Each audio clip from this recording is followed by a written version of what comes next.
ഈ പഞ്ചാബിൽ എന്ത് പറ്റിയെന്ന് അറിയില്ല. ആ 6 കളി നിരക്കനെ ജയിച്ചു. ഇപ്പൊ കണ്ടില്ലേ, 4 കളിയാ നിരക്കനെ പൊട്ടിയത്.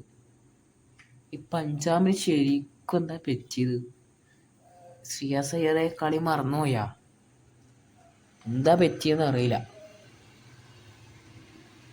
എന്നാലും DC വിക്കറ്റ് പോയെങ്കിലും അവർ കളി ജയിച്ചു. ഫസ്റ്റിന് 2 ഓപ്പണർമാരെയും വിക്കറ്റ് എടുത്തു. അക്സറിന്റെ ഏറ്റവും നല്ലോണം പെർഫോമൻസ് ചെയ്തത് അക്സറും മില്ലറും ആണ്.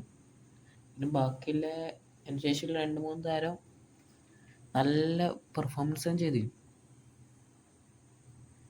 ഇനി ഇതേപോലെ പഞ്ചാബ് കളി തോക്കുകയാണെങ്കിൽ ഉറപ്പാണ് പഞ്ചാബ് പ്ലേ ഓഫ് കാണില്ല. ഉറപ്പ്. പഞ്ചാബിന് ശരിക്കും പ്ലേ ഓഫ് എത്തേണ്ട ചാൻസ് ഉണ്ട്. പക്ഷെ അവർ അത് യൂട്ടിലൈസ് ചെയ്യുന്നില്ല. അതവർ കളി ജയിക്കുന്നില്ല. ഇത് ശ്രീയാസ് അയ്യറിൽ എന്താ പറ്റിയേ?